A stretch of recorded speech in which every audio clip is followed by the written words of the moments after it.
Hey Amanda, Kevin DeBreda from Finch Chevrolet. Thanks so much for stopping by today. I really appreciated meeting you and your mom and giving you the opportunity to take a look at the Trailblazer. I do have the vehicle here with us, and I know that Matt didn't have an opportunity to see it. Also, with COVID, we haven't been spending as much time together in the vehicle, so hopefully this will let you know a little bit more about it and give you a bit more confidence to make sure this is indeed the right vehicle. Just going to flip the camera around here so we can have a look at it. As I'd mentioned before, this is the Active package, so that gives you that nice kind of black chrome across the top and along the bottom. It is an all-wheel drive, and we'll spend a little bit of time inside kind of going over some of the features, because that's what we really didn't have a lot of time to do. You'll notice on the front doors we've got those silver little buttons. This is our keyless access system, so you've got push button start on the inside and keyless access, so we can program the doors to lock themselves automatically when you leave the vehicle. Also, if you want them to lock with a quick little chirp so you know it's locked, we can do that. And if you want to lock things manually as you're used to, we can also do that. We played around a little bit back here with our load floor changing, so we've got two different heights up here, and then the lower level, which it's in right now, underneath. Let's get this moved up a bit. You do actually have a real spare tire. This one also has a block heater cable, although most people aren't using those anymore. The back seats, when you're on that upper level, this is a completely flat surface, and it's nice you don't have to do anything fancy with the back seats to fold them down. You just pull the release and fold them down. Check something here.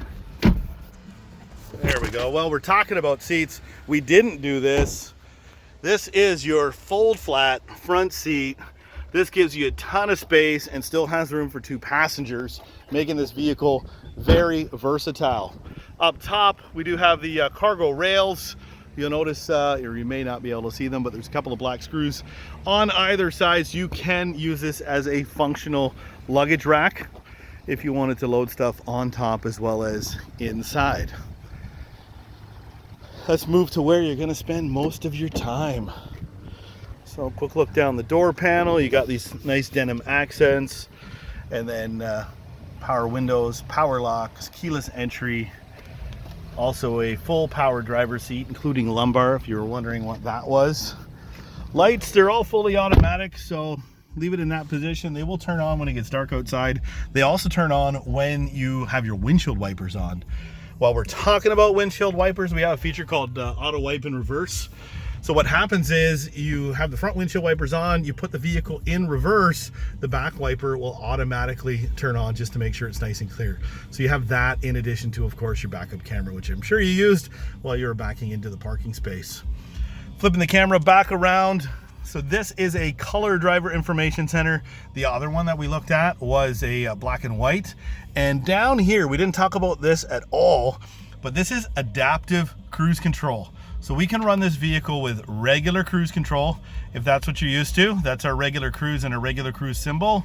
And then if I push and hold this button on the steering wheel here, now we are back to adaptive cruise. So that is going to have the vehicle speed up and slow down with traffic up to your maximum speed that you have it set for. So if you're going to drive at 125 on the way back to Sarnia, but traffic slows down to 118, the vehicle will automatically slow down and leave an appropriate gap between you and the car in front of you.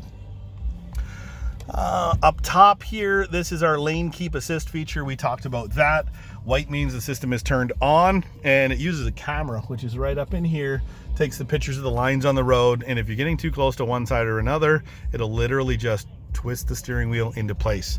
That feature can be turned on and off right down here.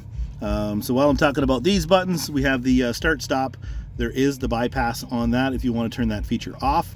Then we have our lane keep assist, traction control, which oddly enough you're just going to leave that on all the time, and then sport mode. Sport mode is going to change how the transmission shifts to give you a more performance shift in the vehicle.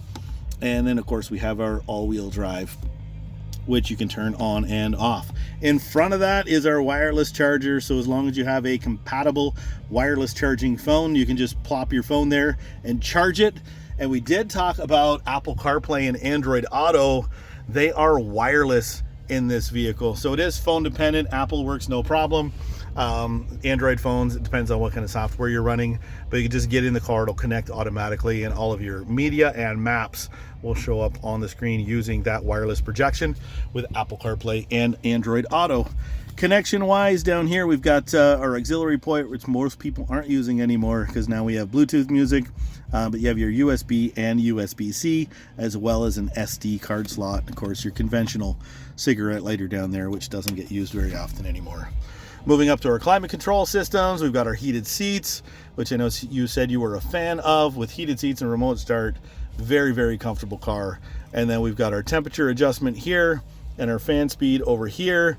It does have automatic climate control, so you can see 19. The car fan just kind of kicked up right now, and it's going to try and keep this car at 19 degrees. If I want it a little more comfortable for myself, I'd probably leave it around 22. So quick little video, quick 6 minutes long. I can do these for like 40 minutes if you want me to. Last thing I'll talk about is forward collision alert.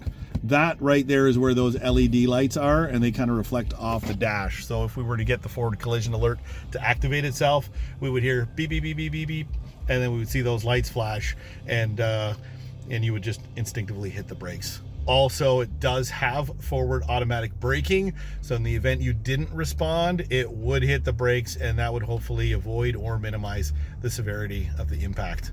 I'm sure I didn't get absolutely everything in here, but hopefully this answered a few more questions. I just thought of one last thing based on the question you had from Matt. Let's go on over to the hood here. Open up the hood. I'll put my camera around in just a minute, and we will take a look underneath the hood. I don't know what I'm looking at because, to be honest, I'm really not a car guy, but I know Matt probably appreciates everything that we're looking at. And if he has any specific questions, he can reach out to me directly, or I can answer those questions through you. Quick shot over the top. Close this back up. Once again, thank you so much for taking the time today to pop in and take a couple vehicles for a drive. I'm so happy we found a vehicle that looks like it could be your next new vehicle. Have a great day.